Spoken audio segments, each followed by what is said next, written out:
I was paying attention to patterns that every Democratic nominee for president was made out to be the Antichrist and we better hold on. And then every time a Democrat won and wasn't the Antichrist, there was never any retraction from the pulpit. It was all like, I'm sitting there going like, this was the grift before grifting was a thing. Mm. This is all meant to control us, to think a certain way, to vote a certain way, to be mobilized a particular way. And you all have been wrong 10 out of 10 times.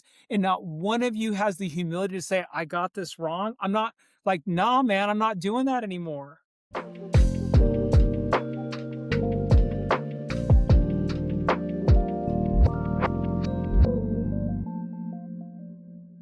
Hi, everybody. Welcome to Whiskey and the Writings. My name is Joe, and I'm your host. And I'm so glad you're here today because we're doing another interview with my good friend, Mario Alejandre. If you saw the last time I interviewed him, we just had such a great conversation, and we had so much feedback of people enjoying it that I thought it'd be a lot of fun to bring him back on. And today's conversation, we just got done recording it.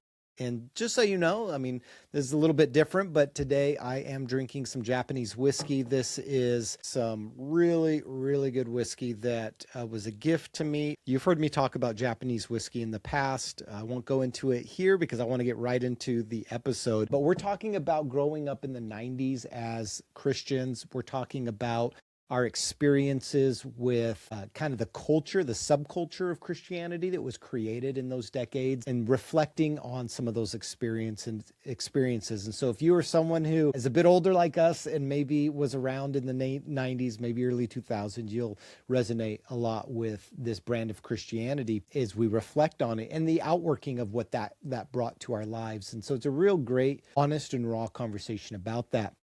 And we spend a little bit of time at the beginning just bantering, as Mario and I do when we get on the call. So we're gonna be talking a little bit about apologetics and a little bit of our backgrounds. But so it's just a fun conversation. It's gonna go a little long, so buckle in. Maybe pause it, come back to it a little bit later. But you're going to want to stay to the end of this one. It's a really, really great observation that Mario brings at the end of this interview. So here we are again with Mario Alejandre. We're bringing him back as our first ever second-time guest on Whiskey and the Writings. I think you're going to like this episode. So without further ado, let's dive right in.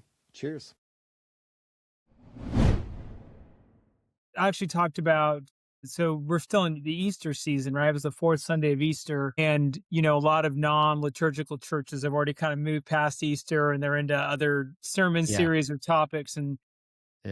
But we actually talked a little bit about John's gospel with Thomas not being in the room at the first post-resurrection appearance that John records, and how, Thomas gets this moniker of doubting, but I'm like, let's just put this all back in its situation. Like I imagine if I would be like, what if I was Thomas and I happen to not be in the room when this event happens? And so we you walk in and everyone's like, dude, guess who was just here? And I'd be like, no, and I said, like, it would literally be the worst case of FOMO I would have ever experienced. Right. But I actually talked a little bit about the role that actually doubt plays in our formation, that doubt is not really antithetical to faith at all. In fact, those two things are not diametrically opposed to one another. So it was really interesting thinking about one of the questions that we're going to go through, that would be, something we spent some time exploring together. Yeah, I spend a lot of time thinking through, and I do a lot of my episodes have some element of like how doubt can actually play a significant role in the ongoing formation of our faith, and pulling out all of these stories that are just everywhere in the Bible, if you have eyes to see it. I've really appreciated some of the contributions. I read a book called The Sin of Certainty. It's by Pete Enns. Yeah. And I like Pete Enns. There's some stuff that I think he goes further than I would at this point in my life in some of his conclusions on things. But a lot of the things that he talks about, I really, really appreciate. And that book was a really good one about just this idea that we've moved into a place of certainty being the apex of, Christian formation. And the Bible offers us nothing of certainty and everything of wisdom. And it's trying to teach us how to actually have wise, discerning thoughts regarding situational places that we find ourselves, Yeah. and so I've appreciated his contribution to that kind of whole thing of like, no, doubt is a part of it. Maybe I know. Yeah, it was at Easter. I did a two-part Easter series, and one of them I was talking a lot about Thomas too, and just that component of his story. And yeah, I just find it refreshing that you have these moments of Jesus's resurrection, and how we often forget the reality that, at the very least we can say that he was on the earth for 40 days, in and out, popping in, talking to people, doing things. And we kind of like to, Matthew's gospel just kind of goes right from resurrection to ascension, and it glosses over all of it. And that's how I think kind of we think of it sometimes, or at least in the way I thought was raised, was like, okay, he resurrected. And then it's like they're all gathered on the mountaintop and he's like, go make disciples and then peace out. And the reality is it's much more complex than that. Right. He's spending again, according to Acts, the for 40 days he's doing stuff. Well, He's and some of teaching, that and he's time, teaching the kingdom of God, which is even more like, okay, so he spent 3 years with them, showing them the kingdom of God, and still needed another 40 days to like help them understand that. It's like, yeah, yeah. No, that's the stuff for me where I just, getting a master's degree in apologetics, as much as I have appreciated that, it's really funny that part of my own journey, I'm just like, I no longer need certainty. I just yeah, don't. Like, and I say that knowing that I feel really certain that there is certainty about particular yeah, things. yeah, I don't have to be I think we always ascribe God's divine characteristics to him of being omniscient, omnipotent, right? Omnibenevolent, all those things. But really when you're formed into the rubric of apologetics, you really see yourself as like, I have to be the all-knowing point of reference to answer every question and to be able to answer every objection and to identify every red herring, every straw man, every ad hominem attack, and be able to name it as those kind of things and then assault all that. And I've just gotten to the point where I'm like, I don't that's exhausting. It's an exhausting way to live. You talked about it a few episodes ago about the idea of how to like defending God. And yeah, and certainly you and I are not saying not to have a reason for the hope that we have when we're asked for it. And I think so much of how we have I think so much of how we have had to learn to dialogue is by saying, well, this is not what I mean. But even that, like I had someone say, like, I was talking to them on Sunday and we were talking about, they wanted to talk very briefly about the political climate that we live in. And it was, and it should very, but they wanted to have the right kind of conversation. And because they were really struggling, but their point was like, I mean, I don't always agree with everything. And I'm like, but can I stop you right there? I said, Tara, my wife, is my best friend. We don't even agree on everything. We don't. And so, as that circle gets wider, why do I think that there would be more consensus as opposed to less? But where Tara and I are unified are on the things that are essential, right? Things that we've come to understand is what really forms us in terms of the kingdom. And then in those non-essentials, we'll have charity and, borrow from Augustine's language there. But I've just learned that um, I I no longer need to. I just don't have to be right about. No, I just don't feel like I'd have to be certain to the point of my argument's airtight and there's no holes that you can poke in this. yeah. I find that like even that verse and the application of that verse, the way that it was framed when early in my Christian upbringing, was that always have a reason for the hope that you have, is appeal to the value of apologetics. And I've just come to think of that verse differently. I try to place it in like an actual context where someone comes up to me and says, I need to understand why you have hope in this Jesus. And I can answer that question without using any apologetics. I can simply say that I have this hope because over the course of my life, I have seen God at work, and I can see how God is at work in the text that like leads me to a place where I can look to Jesus as the embodiment and the fulfillment of, like, and so I can do all of that, and that doesn't bear any weight for me to actually have to use apologetics in any kind of concrete form. And so I find that like when people are like, yeah, but Joe, what about always have a reason for what you believe? It's like, but that doesn't mean get into an argument. That assumes that someone's curious enough to ask you. And if you put it in the context of a house church, they're probably going, hey, why are you guys like meeting in secret? And like, I've heard you're eating babies and you're drinking blood. Can you help me understand? Like, why would you do that? There was, like, so I go like, in that context, it's an easy like, oh, dude, no, we're not doing that. This is what happened, and this is what we're, like, and this is what this means for us. And so but I find it interesting because you have your background, like your training at Biola in apologetics, and you know me, I cut my teeth on reading and going to like the Ravi Zacharias conference, you know, where apologetics was, everything, the whole kind of new atheist movement, and like apologetics was the big thing. And I've just kind of abandoned that as a need for my life, or that is any particular, or that it's actually even helpful for Christianity today. And I'd be curious, like your take on that, because I've heard like John Dixon, he's kind of flipped even that, like in some of his, I've heard him say in his podcast where he's like, what, I'm kind of not thinking, he almost downplays apologetics. And then yet he had Wesley Huff on his latest episode. So like, who's the new like apologetics dude of Christian circles. But all that to say, I'm curious, like what is your take on apologetics and its relevance for Christianity today?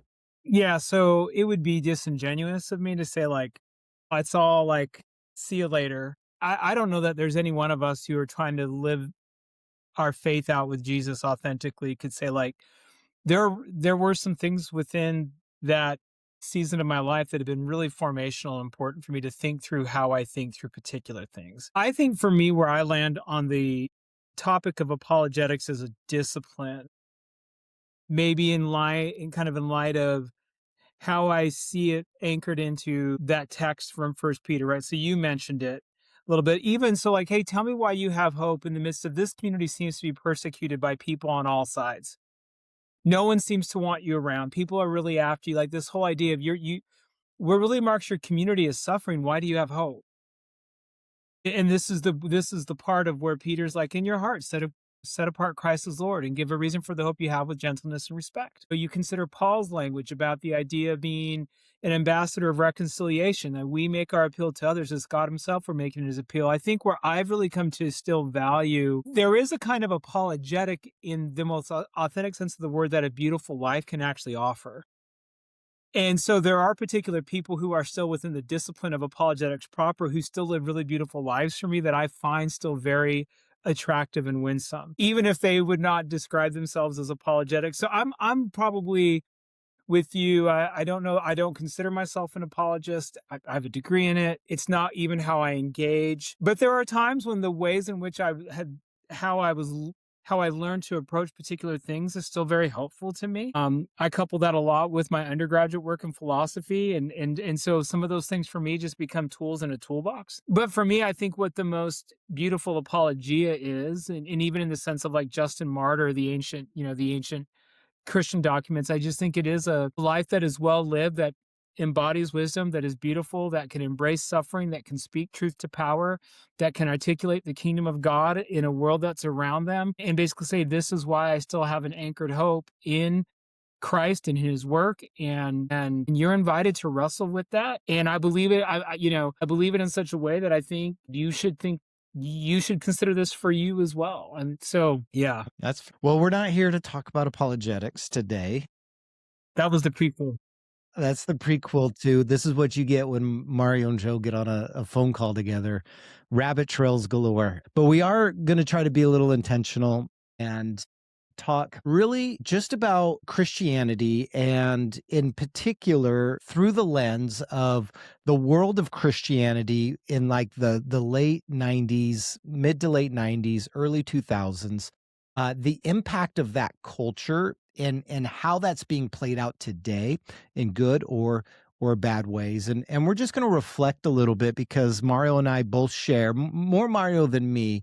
Mario can speak to this on his own, but I became a Christian when I was 15. So I have a world of memory that lives outside of understanding Christian culture. But I believe that in 94, 95, when I became a Christian, I got thrust into a world of Christianity that was really cutting its teeth and gaining ground in a subculture of Christianity. Not to say that it didn't exist before that, but boy, did it take off in those 90s decades. So we're going to talk a little bit about that. We're going to dive back through kind of just that world and just reflect on what came out of that. And so this might be a conversation if you're watching online that might get raw. This is our lived experience. It does not mean that it's necessarily everybody's experience. I'm sure there are people out there that can look back at those eras and say of themselves that was the greatest era of Christianity, like the Nate Bargatze, what And what did he say? No one was ever more Christian than in the like 90s. he had Christian parents in the 90s, which was like the best decade ever for Christian parents. Yes. Yeah. Exactly. Yeah. So you might be watching and that might be your story and that's okay too. But we're gonna reflect a very lived experience that I think is actually shared by a lot of people that I know Mario and I both love and care about deeply, who experience that brand of Christianity and no longer want anything to do with it. And so maybe this is a way to process out loud and and maybe try to find some healing in that ability to laugh, to look at some hard things, and to see what comes from it. So that's what we're talking about here on this episode. Mario, first, real quick, your lived Christianity, being a Christian. I know that there was a season where you did walk away, college years kind of stuff. Maybe that started in high school, but you grew up going to church. Tell me a little bit about kind of like that story and that journey for you, just maybe 30,000-foot view. Yeah. So it's good to be back. And I think you're right. Like, we're going to be kind of accessing the memory bank, as it were, to talk about some of these things. And so I grew up in the church. And so even if I would describe those a couple of years in college, what I usually tell people is I don't know that I ever lost faith per se, but I just needed a break from going on Sunday morning, Sunday night, Wednesday night, Saturday night. Two And services Sunday. yeah, and so because it was a lot. It was a lot to process, and there was a lot about how we were taught to see ourselves through the participating in these experiences that were profoundly powerful for us, and even developing our sense of identity, our sense of a community around us, a sense of how we were taught to see the world. And so when I think about those experiences, there was a real sense of how people would assume what your spiritual fidelity or your passion for Jesus and the kingdom was largely tied to how often were you at this physical location that we denoted as the church as a part of expressing your faithfulness. And so we had the double whammy of being the kids of the church janitors. So we were there all the time. You mean your family was, served at the church in that way? Yeah. Right. And so for me, Joe, again, seasons where I wasn't going, but there's never been a time when being present at some form of community was never not a part of my upbringing. But those were really profoundly impactful seasons and times for me growing up in those 90s and early 2000s. Let me ask you this. When you picture your 90s to early 2000 church experience, what's the first image that comes to mind? And we're not talking about like the theology behind it. We'll get into that in a minute. But like when you close your eyes and you think of that season of like, let's just say 95 up until the 2000s, like what's the image you see? So Because for I've me, got one. yeah, so for me, it was, gosh, it was Air One, K-Love, it was Wow CDs, it was showing up to church early, sitting in the first 2 or 3 rows on the particular side of the sanctuary where all of the young people sat. It was making sure that I was being expressive in worship, that I was clapping, that I was raising my hands, that I was, as a way of letting everyone know that I was really serious about what it meant to serve Jesus. It was not only having a Bible, but having a folder with pens. Mhm. We dressed up, we dressed like, we looked the part, and I think about all that kind of stuff of like, it meant helping out in youth group. It meant saying yes to things that you didn't want to say yes to in terms of volunteerism. It meant that you understood very quickly that there was a pecking order and hierarchy of people who were anointed, but we translated that as these are the people who have the most talent so they can get away with the most stuff. Yeah. There was a real sense of there was this particular kind of projection of what it meant to consider ourselves to be piety or holiness. And so there was this I always wrestled with a kind of body positivity and a lot of shame and even understanding who I was as a young man growing up with even encountering um, the reality of a grown as a sexual person as well, right? Kind of coming to terms with that being a part of your normal physiological development and feeling really weird about the things that like sex is bad. And even when it's right, it's bad. And like, and all of these things. And like, so when I think about these in thousands, there was also like a lot of like segregation in some ways between genders, right? Guys over Yeah. here, girls over here. So all of that is swirling around in that. And, Hmm. and within that, there's also the fact that we were people in the same stage of life who connected with one another, who could laugh, who would get together outside of church, and we would listen to secular music, and we would watch sports games, and we would play basketball, and we would play board games, and we would be interested in people outside normal church service circles. And in some ways that was very normal and freeing. And so we were able to approximate something akin to friendship and belonging in that way too. That was also a part of it. Yeah. Yeah. I definitely, boy, my mental pictures go to like Carmen, Satan Bite the Dust, um, Michael W. Smith. Okay, so this is a true story. Um, the very first time I went to youth group, so I'm a brand new Christian. I'm not even 16 yet.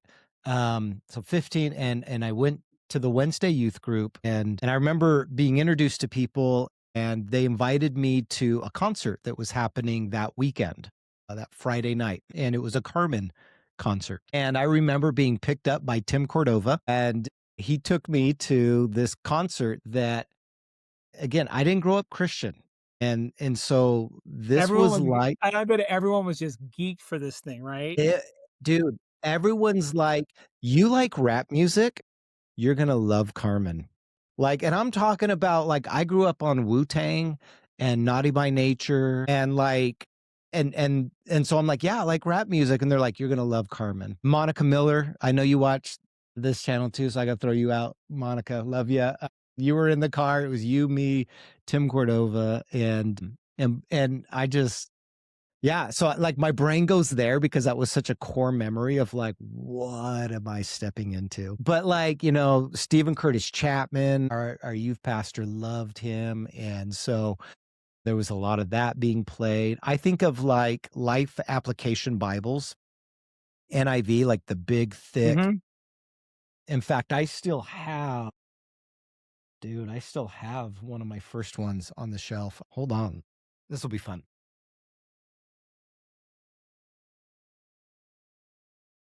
that bad boy. Yeah. Yep.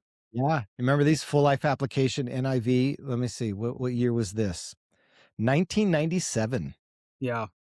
Dude, my mom gave me this Bible for Christmas. My That's mom's not cool. a Christian. Yeah, Yeah. super rad. But like, yeah, so like I just remember like and the imagery of like because I carried this to youth group, dude, like my equity went through the roof. And had So someone in it, and someone had someone in the church given you that Bible, they would have inscribed in it, Joe, sin will keep you from this book. This book will keep you but from sin. totally, dude. Yeah. Oh my gosh. And so I picture that. My brain goes to like worship services, and that's probably more because of the Pentecostalism that I was in. But I think of that and a lot of like the reason. So a lot of like end times things like. That was always a big thing, like being introduced to rapture theology, but that's kind of getting at the but that's a picture in my brain. In fact, Jane and I were just talking about this reality of um, how the part that fear played in my like if you were to die today, would you go to heaven? Like Yeah. that kind of Yeah. like narrative, right? And so like there's a lot of like I gotta make sure that I'm doing all the things all the time because I just don't wanna miss out on that good old rapture. And there And was a so that's lot. some of it. Yeah, And another thing I remember too is there's always a lot of, whether we would name it or not, there was always, I think, a lot of comparison, right? So each particular group had people within the group who we sort of would see as the, my gosh, they are the people who are just, they are on fire and they are modeling, and there was always, I think, a struggle for just a sense of being without feeling like I have to prove how, right, the language. So what I think about, like, it's the language that we had of being on fire, right? About, yeah. you Or know, backslidden, the opposite of that. yeah, Backslidden was a big word too to like, yeah, I don't wanna be the backslidden, I wanna be on fire, and so how do I do that? And yeah. yeah, Human yeah, videos is another one I think of all the time. Like yeah, youth camps, youth conventions, those are all parts of the, dude. those were always parts of kind of my And upbringing when not I think like about. not from a like, I'm not even talking about a negative right now. Right. Like, I'm not even making a critique. I'm for me, I'm simply saying, like, those are realities, and for much of that, I have very fond memories and Yeah. developed very strong bonds and relationships with people that exist even to this day, Mr. J. Hilton. So, um, but all that to say, like, those are the things that I see, but I wanna get to, something that you were hitting on kind of in your as you were sharing your part there. The question like that, what did it feel like to be a good Christian back then? Like what were the markers and how did you know that you were doing the right thing? Whether that was right or not. But like for you like Yeah. to go like I want to be a good Christian. Like what did that mean? What were the practices? What were the things that you held inside of you to go like, these are the markers of that. Yeah, so I think for me, my initial thought was it meant getting up at least an hour and a half before you went to work and you spent an hour in prayer and reading your Bible. And it was like intense prayer. Like it had to be loud, it had to be Brownsville worship music authoritative, playing.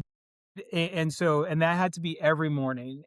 And and on top of that, it would really, even for those of us who grew up in a Pentecostal context, that prayer also had to be in the spirit or speaking in tongues. And so if I was doing that, I knew I would start out like my day on the right note, right? That meant like I was in step with the spirit. So I think that was always one thing that I thought about is paying attention to a devotional life that could be marked by time spent in prayer and in scripture reading. Again, two things that in and of themselves aren't bad, but to answer the question, this is how I was really made to feel like this is how you know you're checking those marks of what it means to be living a life that is worthy of following Jesus. It also meant being at church when there were services going on. And again, we mentioned it Sunday morning, Sunday night, Wednesday night. We would have that Saturday night prayer time, and so part of how we would self-identify as being Christians who were serious about our walk would mean like marked like almost mandatory attendance at these community gatherings. I How don't much of Oh, go that ahead. do you think was illicit, like, spoken in a way that, like, this is what you need to do, or was self-imposed because you were seeing other people doing it? Like, how much of that was a leader going, "If you're not doing this, you're not a good Christian," though they may not say it like that, versus like I know for me that there was a self that through observation I would then like think I need to do that. And then of course there was like reinforcement through different sermons that would be preached about Christian living, but I feel like for me it wasn't that I had someone like standing over me going, "This is what you should do," but it was like this self-imposed pressure that I felt like I needed to do to live up to what God would want for me. Does that make sense? Yeah, and it I think for each one of us, it's probably just a lot of different streams Yeah. converging, right? I do Yeah. think there was this self-imposed sense of like, I've got to do this because everyone else is doing it, or there is a way that we have got to keep up with this. I do Yeah. think too, as those things grew, we experienced church leadership that made these things mandatory as a part of our commitment to serving. And so that Yeah. was also that was also part of it, and for me, a really powerful moment, Joe, I'll never forget it, when we were first attending the church that you and I met at. I will never forget this, like, we invited a family over, and they were talking to us, and they mentioned Sunday night service, and at that point, we didn't go to Sunday night service. We went on Sundays, and then at that point, the midweek was on Thursdays. And so it was Royal Rangers, which was like the Assemblies of God version of Boy Boy Scouts, Scout. which is Yep. all the whole counterculture thing, but we'll get to Which that in we'll get just a to. minute. But I'll never forget the person that we were talking to. They said, you guys don't go to Sunday night service." And I'm like, "No." And then she says, "Well, no wonder my mom says you guys aren't very good Christians." And that was the conversation. And it was, as a matter of fact, it like the person who said that was not trying to uh, cast an aspersion or be judgmental. They were simply repeating what they had heard. But our family learned pretty quickly that if we were going to show that we were good Christians, we had to show up. And so all of that was embedded in there with Yeah. with how we came to see what it meant to do this well, or even have a sense of well-being. Yeah. Yeah. Yeah. I think like that pressure of the word that's coming to me is control, but I don't know, maybe that's too overreaching. But there's this idea that Christianity at this time wanted every part of your space to be focused on the mechanism of what it was. And what we saw in those early years, I feel like, and again, I'm you know, my history is this versus what it probably was for other people at other times, but from my perspective, the subculture that was created out of which came out of this like, you need to be in this space all the time, created a world, a subculture that I feel like is was unprecedented, because I don't even know that it's that intense as it was back then as it is today. And I don't know if that's because the generation that came up in that, by and large, has rejected it. But let's talk a little bit about that culture, because I find it absolutely fascinating, because like, I talk to my LDS friends, and they don't even like, they are uber religious, and they don't have that kind of subculture. I mean, they have their own version of it, but it's nothing like what we experienced in like evangelicalism. And so I want to talk a little bit like about this world of Christian music, Christian movies, Christian art, this thing that existed, and what were some of the biggest like observations you have of that time and what you experienced in that culture, and then maybe share a little bit about like what was the outworking of that for you? And yeah, yeah, I'm just curious your thoughts on that.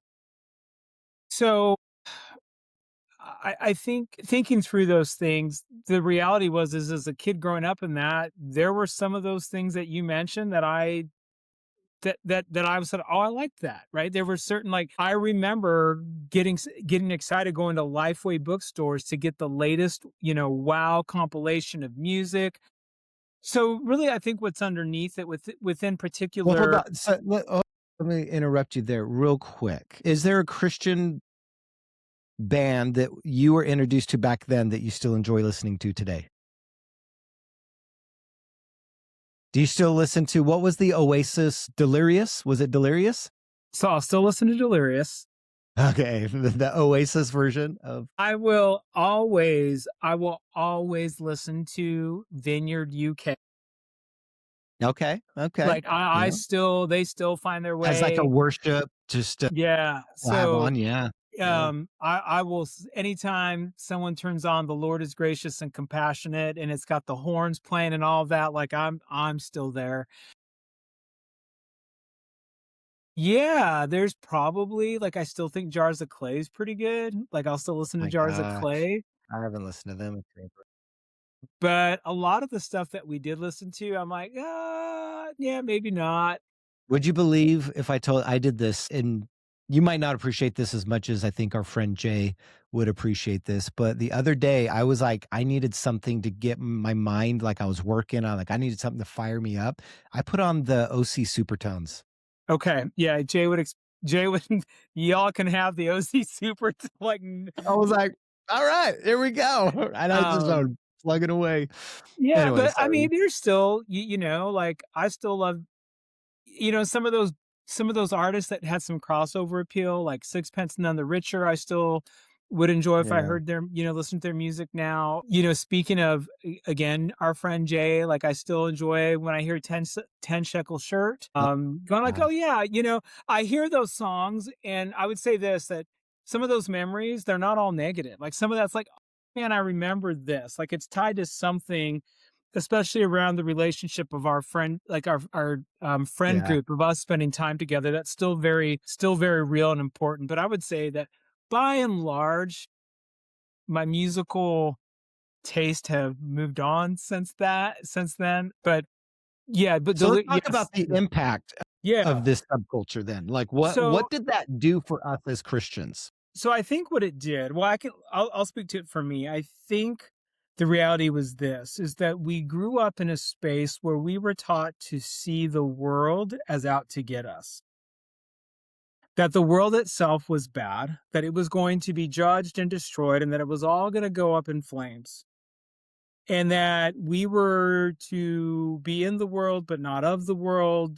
And so all of these things that were around us in a culture that was not explicitly, not just like, and explicitly a kind of Christian that our community would approve of. We had to keep, for the sake of our own spiritual purity and well-being, we had to keep ourselves at a arm's length from it. So the response to that then was to develop a culture that approximated those things, but in a way that used our language, our music, our message, and that creates a real dissonance for people. So, like, for me, my struggle a lot of times growing up was that what I was hearing about the world outside was not the world that I was experiencing. And so, even though I knew that there was evil in the world, even though I knew that there were systems in the world weren't that weren't committed to good, and I wouldn't describe it like I could describe it now, I was encountering people who would not have self-identified as followers of Jesus, who I could see evidence of a world that was created by God in them. I would experience things in creation. I was moved by things like art, music, beauty. I found myself um, feeling a sense of connection to things that were outside of what we would say is this is the sphere of where spiritual formation takes place. So it creates this dissonance in that we were taught to see the world around us as evil and a culture that we have to we have to war against, and a war that we must win by being militant, by being aware, and by taking every thought captive. And again, all of these ways in which we take the words from scripture and then we use it to fit a particular kind of narrative of a Christian faith that I think unfortunately doesn't invite us to see the world as God would see it. It certainly doesn't invite us to see the world as Jesus would have seen it. And so what we end up having to do is consume Christian music, Christian movies, Christian art as a way of trying to approximate these longings that we have for beauty and art and goodness. And I would say this, like, I do think that there are really good Christian artists out there.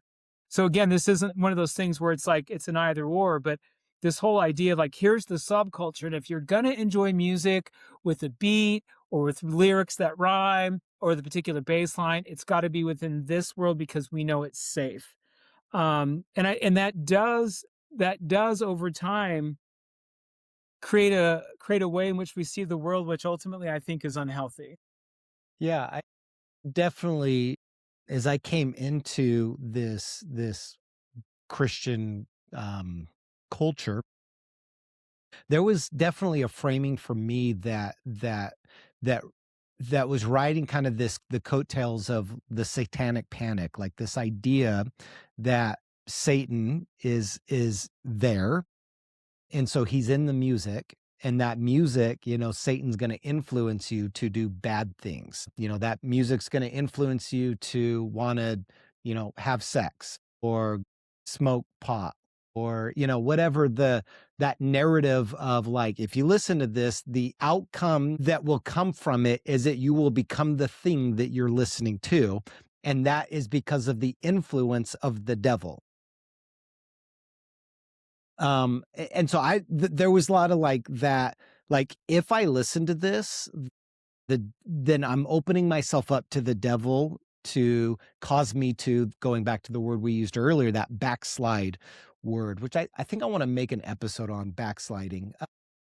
Such a fascinating point of view in regards to like, if you're not climbing up, you're regressing back and all that to say, like, I know for me that had like this negative, as I look back at it now, this way of seeing the world again, like you were just saying that the world is out to get me and that there is a devil, there's this demon that is hiding around everything, like it's, and versus like, the enemy's like a crouching tiger, the Genesis story, seeking whom he'll devour, and this kind of like gotcha moment, and that anything I do that was related to the world would be tied to that. And I still wrestle with that, like, how do we process the reality of evil, whether you want to say it's personified or not? I know that there's a lot of different ways to think of how evil is actualized in our world.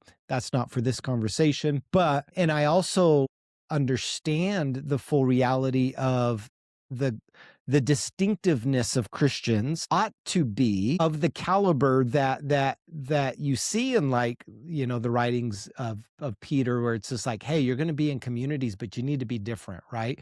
And their distinctiveness had more to do with like, food sacrifice to idols and participating in pagan rituals, which, like, so for me, I go like, I can see how this can be really confusing. And I even now feel myself like they're like almost like a tension of like, what does that look like?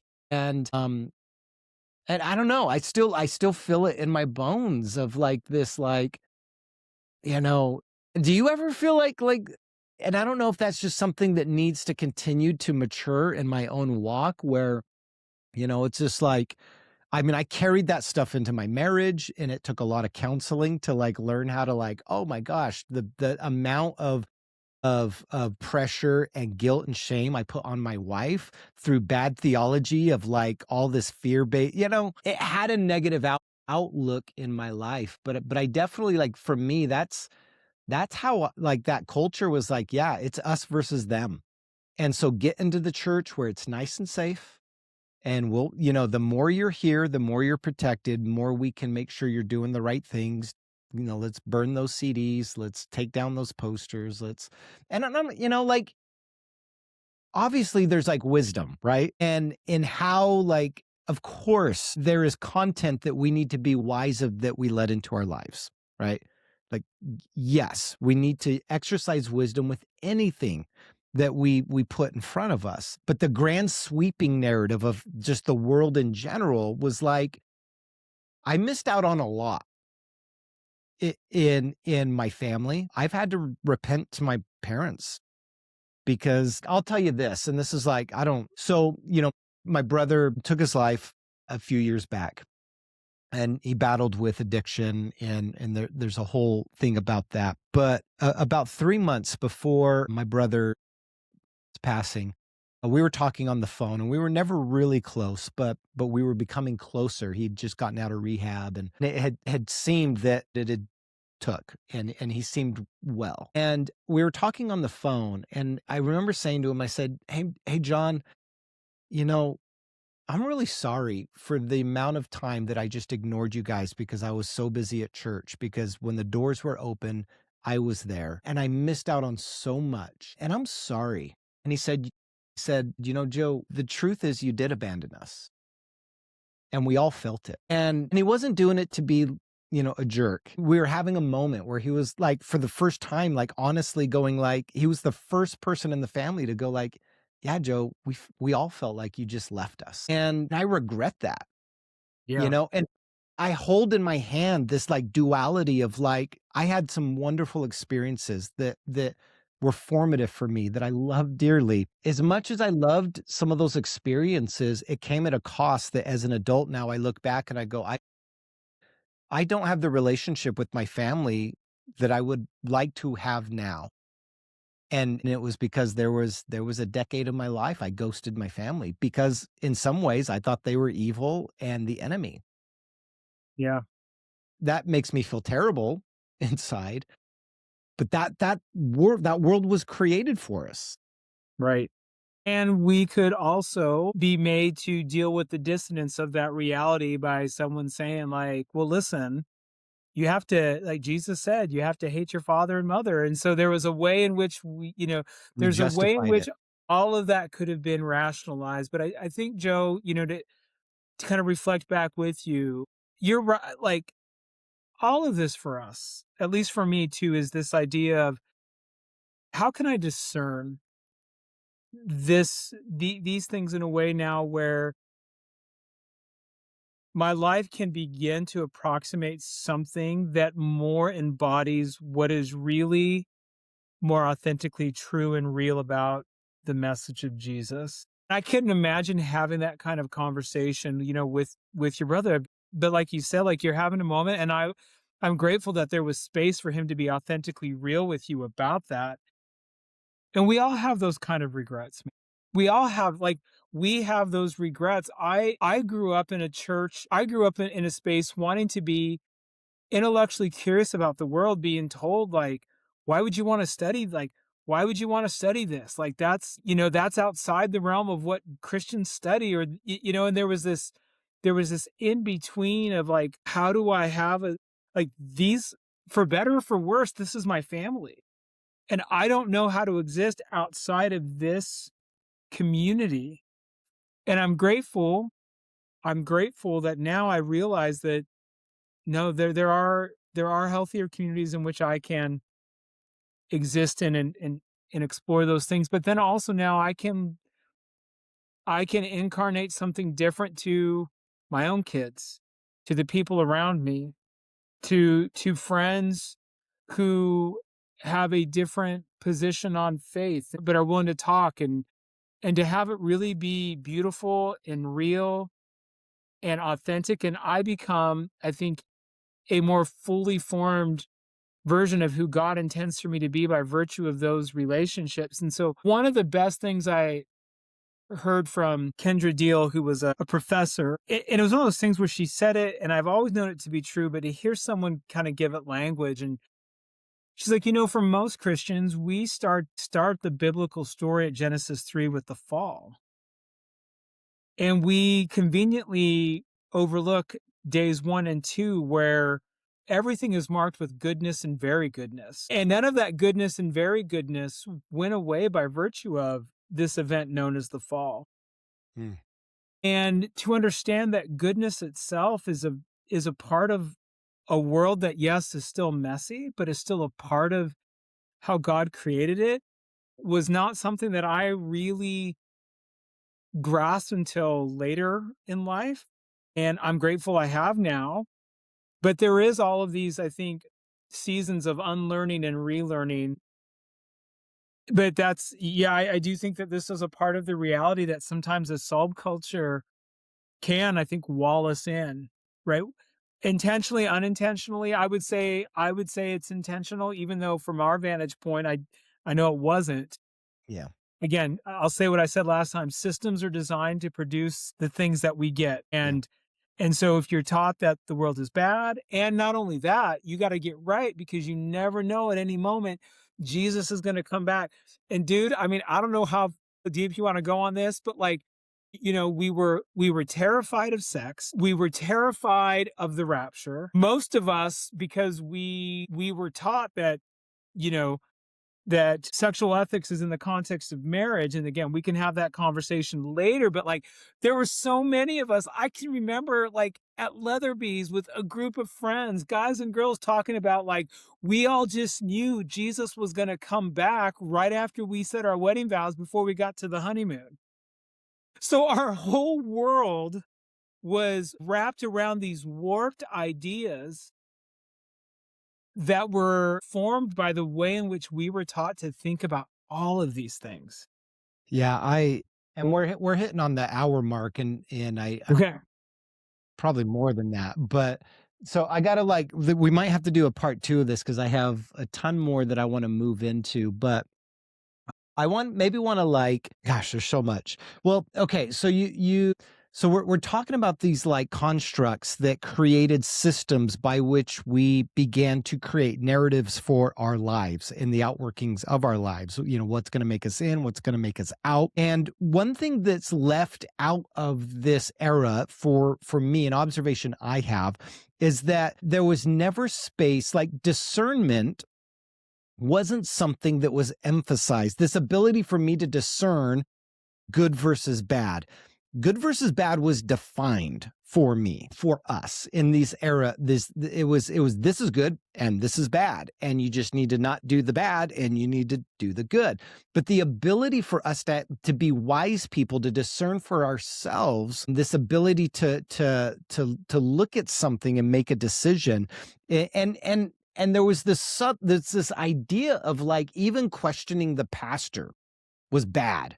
Like you don't do that, right? Because they're the pastor. And so like questions and entrusting our instincts. And, as for as much, at least in our brand of Christianity at this time was evangelical Pentecostalism. So there was a lot of spirit infused language and ideology and like, theology that it was like so with even so much like the Holy Spirit being a big thing that's leading our lives, you still never were really taught on how to actually utilize instinct and discernment. And so talk to me for a little bit. Did you feel that? And did you ever where did it break for you where you began to go like, you know what, I just can't accept that anymore? And because something inside of me is actually being awakened to a reality that I'm just not sure I see it that way anymore. Because that was like, you just didn't do that back then, because you would have been ostracized. And one of the biggest things you didn't want was to be kicked out of the youth group or put on probation for something, or be told. We have a good mutual friend. I won't name him, but he has outright spoken to me. He said, the reason why I didn't own up to a lot of the things that I was doing was because I was afraid of being put on blast in front of everybody. And so I just kept telling people, nope, I'm good. Nope, I'm good. And I would deny and deny and deny, because he's like, the last time I did open up, I got put on probation. I couldn't be on this team anymore. I couldn't do this anymore. And everybody knew why. And the And it was reality so is that humiliating. Yep, and the reality is, and this is what we learn very quickly in these communities, that there will be other people who do the same exact things, but they're not put on blast because of the power dynamic and structure, because those people are related to this person who happens to be this particular, right, this youth pastor or this associate pastor or this I mean, it's like if we're going to name it, we can just name it. So the reality for me is like, yes, did I struggle with that? Of course. And you know me well enough to know that, like, at some point, like, for whatever reason, I will hold on to it as long as I can, but at some point, I've got to name it just for my own sense of well-being. And so for me, Joe, I think really where I began to really wrestle with these things was, again, my own experience of the world around me, that I'm like, this is good. And I know it's cliche and it's cheesy and it's corny, but I can still remember, like, how important the music of U2 was way back then for me, because there was something about that music that connected me to something about the bigger world. And I remember when I went to the Pop Mart tour, and, like, I had youth leaders come to me bawling because they thought I had committed some great apostasy. But what I could not articulate for people is, like, it's like, not like, none of this is like, how you're describing what you think I did is not even anything close to what I was experiencing in those moments. And so I think for me, what I realized was just I could not come to terms with going like, well, I know I feel this way, but the leadership said I shouldn't feel this way. So I'm going to go ahead and just not feel this way. Like, that's where the space for wrestling goes. And so, and I think for me, the idea of rapture theology never made sense. Speaking in tongues as the initial evidence of the baptism of the Holy Spirit never made sense. I was paying attention to patterns that every Democratic nominee for president was made out to be the Antichrist, and we better hold on. And then every time a Democrat won and wasn't the Antichrist, there was never any retraction from the pulpit. It was all like, I'm sitting there going like, this was the grift before grifting was a thing. Mm. This is all meant to control us, to think a certain way, to vote a certain way, to be mobilized a particular way. And you all have been wrong 10 out of 10 times. And not one of you has the humility to say, I got this wrong. I'm not like, nah, man, I'm not doing that anymore, Hmm. because it mattered. And I was encountering people who had different political views, different ideas about the world, from whom I sensed and experienced goodness and beauty and the reflection and character of Christ in them. And I'm like, this is all something bigger is out there that I'm meant to encounter. And so that for me was the beginning of really giving myself permission to start exploring that in a way that it's really, I think, still a trajectory I'm still on, if I'm being honest with you. Yeah. I think we have a lot more that we need to talk about. I have questions about the times that the things that you're talking about, like, the rapture theology, the gifts of the Holy Spirit, speaking in tongues theology, that began to put cracks in belief for you, that caused you to begin to explore outside of that. I want to explore that with you. I want to explore really kind of like, as well as we reflect back, that we look forward to like where we're at now, and ways in which we have built beautiful expressions of kingdom living that is vibrant and yet still growing and finding its full expression in our lives. And so I have a lot more to talk about. We've taken enough time for this video, and so we're going to do a part B.